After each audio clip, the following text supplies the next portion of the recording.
Christian worship is unlike any other form of faith because we worship a living God. We worship a living God. I have a friend in India. His name is Himanshu. I talk to him very often, and they have some weird customs over there. They have these customs and a lot of gods. And here's a story I read, a story about a man who had 2 idols in his home. One was large and rather fierce looking. The other was small with a cheery face. Every day, morning and night, the man would carry out his worship rituals, placing the fruit offerings before the idols and chanting hymns, while his son watched with great curiosity. Finally, his son said, "Why are you talking to stones, Papa? These are lifeless things. They can't speak or move or do anything, yet you spend all this time every day doing what you do." Kids want to know.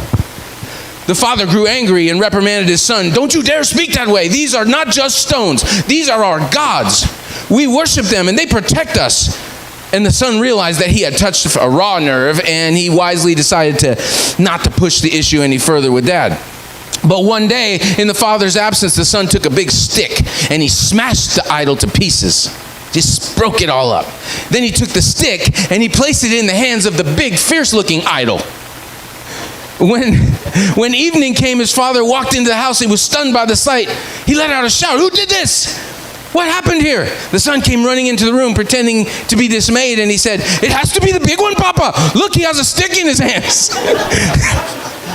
The suggestion infuriated the father, and he yelled, "Of course he couldn't have done it." "Why not?" asked the son. "Because he's made of stone, that's why. He can't move. There's no life in him." The son dropped the act and said, "That's what I've been trying to tell you, Papa, haven't I?" Since our God is not like lifeless idols, we practice our prayer differently than the rest of the world. For us, conversation is a two-way street.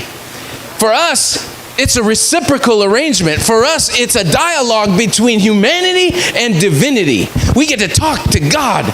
The power that runs the whole universe focuses on us enough to have a conversation that's meaningful and specific to our lives. And we get to listen if we're smart enough.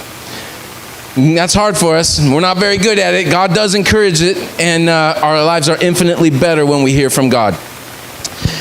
When Elijah took on the prophets of Baal in 1 Kings, we talked about that a while back, there was a memorable scene on the mountain. Hundreds of false prophets dancing around, right? The prophets of Baal, 450 of them, dancing around the idol, shouting, "Oh, Baal, answer us, answer us." They tried cutting themselves to get their idol's attention. And listen to what the word says. This is a great verse, very profound.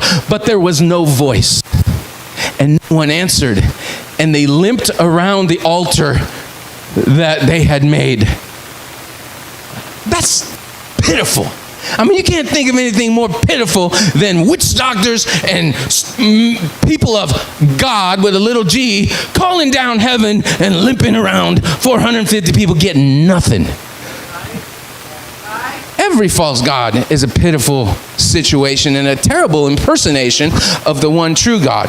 Elijah even joked at what they were doing. He goes, "Hey, maybe your God's in the bathroom."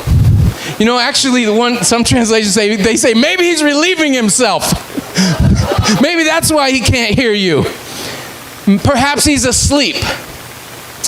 One reason people worship idols is because they don't make demands of you. It's completely backwards, guys. Idols are the work of human hands, right? In the beginning, the Lord fashioned us out of dust and clay and made us in his image to serve him only and to rule over all creation.